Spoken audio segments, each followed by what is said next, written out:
कि ये transfer posting का जो ये खिचड़ी पका रहे हैं ये हमको दे दीजिए, हम 10 दिन में करके दे देंगे। हमेशा रंग बदलने की कलाकारी नहीं आती, बदलते दौर की मुझको अदाकारी नहीं आती। इसलिए शिक्षा के सवाल पर यहाँ जो भी समस्या है उनके समाधान के लिए मैं हमेशा तत्पर रहा हूँ। आज कल भी था, आज भी नौकरशाही जो है या वर्तमान सरकार के लिए खतरा है। क्योंकि इन लोगों को जो है ना माल प्रैक्टिस करना है, तो माल आप मंत्री लोग से बात करिए ना, उनकी बात तो डीएम नहीं सुनता है, डीएम नहीं सुनता है, जो विधायक है थानेदार नहीं सुनता है। देखिए हमारे साथ खास बातचीत के लिए तिरहुत स्नातक एमएलसी ब्रजवासी बंसीधर है, सीधी बातचीत करते हैं। आज आपका पहला दिन इस तरीके से था, कैसा आवाज उठाया? आज भी आज सदन के अंदर आपने वही माहौल बनाया। माहौल ऐसा है कि मेरी जो प्रकृति है वही प्रकृति कहीं भी रहेगी। मैं जिस लहजे में बोलता हूँ, जिस तरीके से बोलता हूँ, और जो मेरे बोलने का अपना जो लहजा है, तरीका है, वही कहीं रहने वाला है। ऐसा थोड़ी है कि सदन में आने से कुछ बदल जाएगा।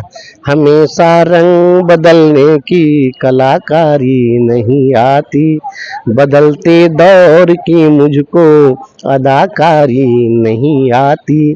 जिसे तहजीब कहते हैं वो आते आते आती है, फकत दौलत के बलबूते रवादारी नहीं आती। शिक्षकों का आवाज, जो शिक्षकों की आवाज है वह आवाज गूंजती रहेगी, केवल मुझे मौका मिले। सदन के हम अपने सभापति महोदय से भी, सभी माननीय सदस्यों से भी आग्रह करते रहेंगे कि आप हमें सहयोग करिए। मुझे ना सत्ता पक्ष से बात करनी है, ना विपक्ष की बात करनी है, हमें बात करनी है जो जेन्युइन इशूज है उनकी बात करनी है, और दोनों से हमें समर्थन चाहिए। सत्ता पक्ष भी हमारा समर्थन करे, विपक्ष भी हमारा, क्योंकि हमारा जो इशू है वो जनहित का मुद्दा है। ये सदन जो है, सरकारें आएंगी, सरकारें जाएंगी, सरकार में अभी जो सत्ता पक्ष में कल विपक्ष में बैठेंगे, आज जो विपक्ष वाले कल सत्ता में रहेंगे, और ये होता रहा है।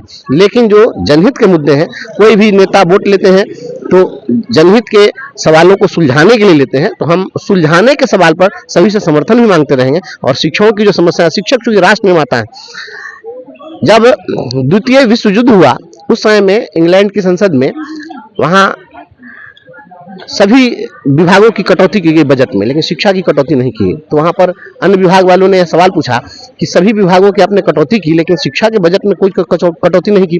तो वहां पर जवाब दी थी सरकार कि अगर सड़कें अगर टूट जाएंगी तो उसकी मरम्मती कल हो सकती है, भवन अगर नहीं बन सका तो कल को भवन इमारतें खड़ी कर ली जाएंगी, लेकिन अगर शिक्षा में अगर किसी एक पीढ़ी को शिक्षा से वंचित कर दिया गया, उसको इम्पार्ट करना बड़ा मुश्किल कार्य है, दुष्कर कार्य है, असंभव है।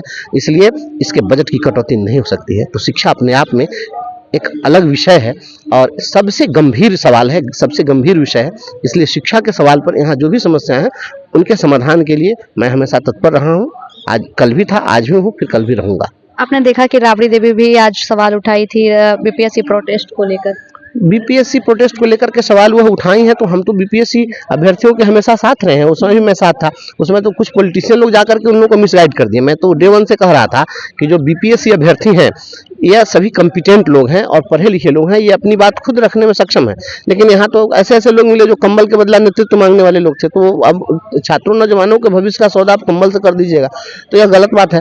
और यहाँ एक चीज तो तय ही है ना कि बिहार के अंदर सब कुछ ठीक ठाक नहीं चल रहा है, सब कुछ ठीक ठाक नहीं चल रहा है, और इस बात को हम लोग कहते रहेंगे। अब मैंने तो कहा है कि अगर आप इमारत बना रहे हैं, तो बिल्डिंग आप बना रहे हैं तो हम आपको बधाई देना चाहते हैं, लेकिन मैं तब वहां पर रुक जाता हूं जब बनती हुई इमारतों में की दीवारों में ही दरारें जब मैं देखता हूं, तब मैं वहां पर ठिठक जाता हूं। तो मुझे सोचना पड़ता है कि मैं आपको बधाई कैसे दूं।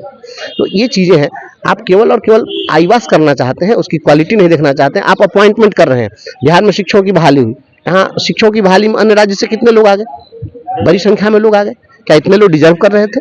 और अब खुद ही विभाग ही कहीं कहीं पर जांच करा करके और घोषित कर रहा है विभाग की ये अयोग्य लोग हैं और उन लोगों को बाहर का रास्ता दिखाया जा रहा है। तो जो गलत लोग चयनित हो गए तो उनको आप बाहर का रास्ता दिखा रहे हैं, लेकिन गलत लोगों को चयनित करने वाले जो लोग थे उन पर कार्रवाई क्यों नहीं हो रही? इसलिए कि वो बड़े लोग हैं, तो समर्थ के नहीं दोष को साईं। तो ये बिल्कुल गलत है। बीपीएससी में मैं तो कह रहा हूँ कि कोई ऐसी परीक्षा जो बीपीएससी की निर्विवाद रूप से हो रही हो तो बताइए। कोई परीक्षा ना, हर जितनी परीक्षाएं हो रही है, शिक्षकों की परीक्षा ली गई बीपीएससी के द्वारा। देखिए हजारीबाग में क्वेश्चन रटवाया जा रहा था, और बीपीएससी ने परीक्षा शिक्षकों का कंडक्ट किया है। तो आप देखिए उस परीक्षा में क्या हुआ कि एक उत्तर प्रदेश से आने वाली ट्रेन 3 घंटे विलंब थी, इसलिए परीक्षा को 3 घंटे डिले कर दिया। या पूरे हिंदुस्तान के इतिहास में कहीं ऐसा हुआ क्या कि कोई नौकरियों की परीक्षा और उसमें 3 घंटे डिले इसलिए कर दिया जाए कि कोई ट्रेन आने में विलंब है? सब कुछ सरकार पहले और है। कुछ न कुछ बातें हैं। देखिए, हम सरकार जो प्रशासनिक तंत्र है, ये प्रशासनिक तंत्र निरंकुश हो चुका हुआ है। कोई कितना भी गाल बजा ले, यहाँ पर जितने भी हमारे माननीय मंत्री बोल लें, जितने भी हमारे माननीय सदस्यगण बोल लें, लेकिन जब अकेले में उनसे बात करिएगा तो सब लोग भीतर वाले दर्द से सभी लोग करा रहे हैं। सभी लोग कहा, सभी लोग करा रहे हैं। आप मंत्री लोग से बात करिए ना, उनकी बात तो डीएम नहीं सुनता है, डीएम नहीं सुनता है। जो विधायक है थानेदार नहीं सुनता है, कोई नहीं सुनता है। कौन सुनेगा? यहाँ कोई सुनने वाला नहीं है। जितना यहाँ नौकरशाही इस तरह से है, और यही नौकरशाही जो है यह वर्तमान सरकार के लिए खतरा है। वर्तमान सरकार के लिए खतरा है। यह नौकर, मैं तो बार बार कहता हूँ।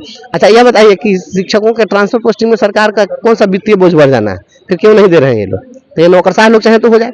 मैं फिर अभी भी कह रहा हूँ, आपके चैनल से भी बोल रहा हूँ, मैं सबको बोलता रहता हूँ कि ये ट्रांसफर पोस्टिंग का जो ये खिचड़ी पका रहे हैं, ये हमको दे दीजिए, हम 10 दिन में करके दे देंगे। 10 दिन में मैं करके दे दूंगा। 10 टीचर को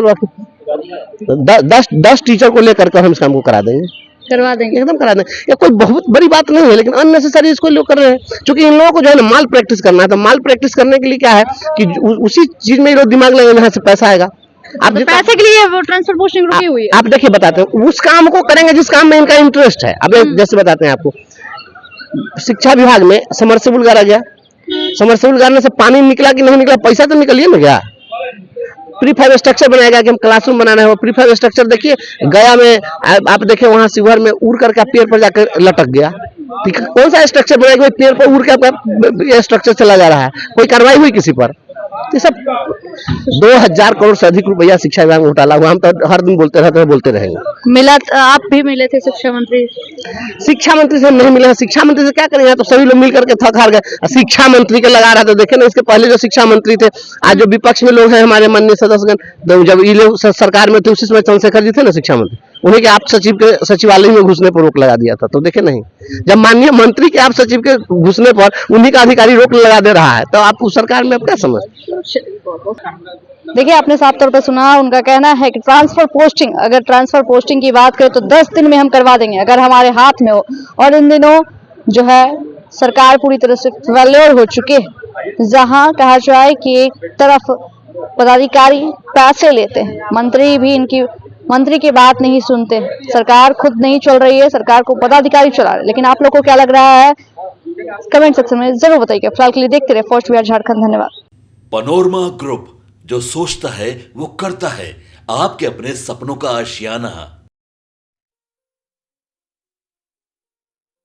ये लो, मुंह मीठा करो। आज मैंने अपना जॉब छोड़ दिया, अब हम पूर्णिया वापस जाएंगे। जॉब छोड़ दिया है?